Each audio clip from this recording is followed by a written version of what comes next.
आज भारतीय जनता पार्टी पिछड़ा वर्ग मोर्चा की बैठक लगभग 3 घंटे चली,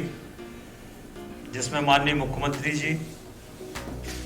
माननीय मंत्रीगण, माननीय विधायकगण उपस्थित थे और पिछड़ा वर्ग को 27% आरक्षण मिले, इसके लिए क्या क्या प्रयास और हो सकते हैं, इस पर गहन चिंतन 3 घंटे तक किया गया है। कई विषय चर्चा में आए हैं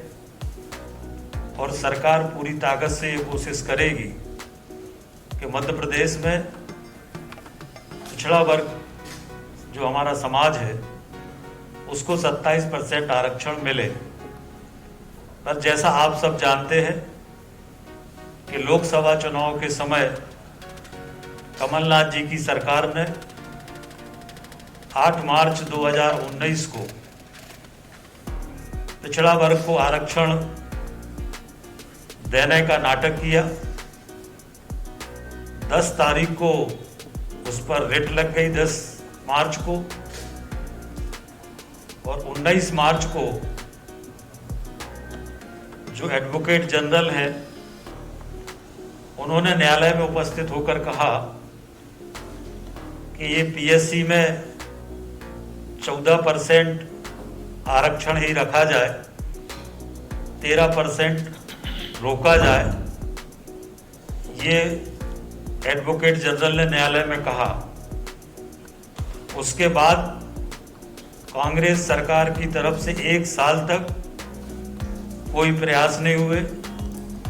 न्यायालय में कोई अधिवक्ता उपस्थित नहीं हुए और ना सरकार ने इसकी अपील करने का कांग्रेस की सरकार ने सोचा। हमारी सरकार आने के बाद हमारे लोकप्रिय नेता मुख्यमंत्री माननीय शिवराज जी ने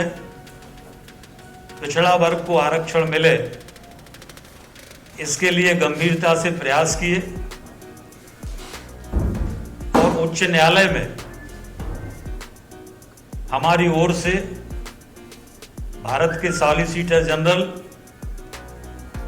वर्चुअली न्यायालय में उपस्थित हुए। हमारे एडवोकेट जनरल मध्य प्रदेश वो उपस्थित हुए और न्यायालय में पिछड़ा वर्ग के मंत्री हैं और इसलिए पिछड़ा वर्ग की अनेक योजनाएं मध्य प्रदेश में माननीय शिवराज जी के नेतृत्व में हम लोगों ने चलाई है, जो चल रही है। और भारतीय जनता पार्टी पूरी तरह से गंभीर है कि पिछड़ा वर्ग को 27% आरक्षण मिलना चाहिए। इस पर विस्तार से चर्चा हुई है कि इसके लिए हम लोग और क्या क्या प्रयास कर सकते हैं, चाहे न्यायालय में हो, चाहे सरकार के स्तर पर हो, दोनों स्तर पर हम लोग और क्या क्या प्रयास कर सकते हैं। इस पर गंभीर रूप से चर्चा हुई है और हम प्रतिबद्ध हैं कि ओबीसी को 27% आरक्षण मिले। ये आज की हमारी बैठक का एजेंडा था। हमारे माननीय मंत्री वो उपस्थित हुए और न्यायालय में ये पक्ष रखा पूरी ताकत के साथ कि मध्य प्रदेश की भारतीय जनता पार्टी की सरकार ये चाहती है कि पिछड़े वर्ग को 27% आरक्षण मिले। ये सरकार ने अपनी तरफ से पक्ष रखा और सरकार ने ये तय किया है कि आने वाली जो सुनवाई है उस सुनवाई में हमारे जो एडवोकेट जनरल हैं वो ये रिक्वेस्ट करेंगे कि इस पर न्यायालय अंतिम सुनवाई करे और हमारी ओर से माननीय मुख्यमंत्री जी ने ये तय किया है कि जो हमारे भारत के बड़े अधिवक्ता हैं, चाहे वो रविशंकर जी हों, चाहे तुषार मेहता जी हों, ऐसे बड़े अधिवक्ताओं को भी हम पिछड़ा वर्ग आरक्षण के समर्थन में उच्च न्यायालय में लेकर आएंगे और पूरी ताकत के साथ पक्ष रखेंगे। हमारी जब सरकार थी तब पिछड़ा वर्ग को 14% तो आरक्षण मिलता ही था,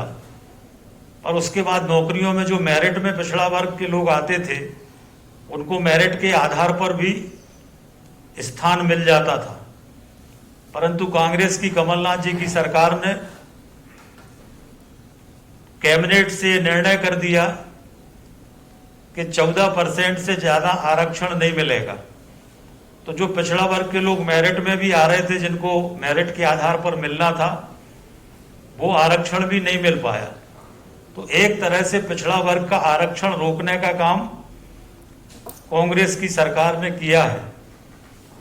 देश में भारतीय जनता पार्टी की हमारी सरकार हमेशा पिछड़ा वर्ग की समर्थक रही है, और माननीय मोदी जी ने पिछड़ा वर्ग को संवैधानिक आयोग का दर्जा देने का काम किया, जो कांग्रेस ने कभी नहीं किया, और पिछड़ा वर्ग को संवैधानिक आयोग का दर्जा देकर उसको सक्षम बनाने का काम किया। हमारे प्रदेश के यशस्वी मुख्यमंत्री ने न केवल पिछड़ा वर्ग को संवैधानिक आयोग का दर्जा दिया, बल्कि हमारा मध्य प्रदेश ऐसा राज्य है जहां पर पिछड़ा वर्ग का अलग से एक मंत्रालय है, जिसमें हमारे पिछड़ा वर्ग के मंत्री हैं, और इसलिए पिछड़ा वर्ग की अनेक योजनाएं मध्य प्रदेश में माननीय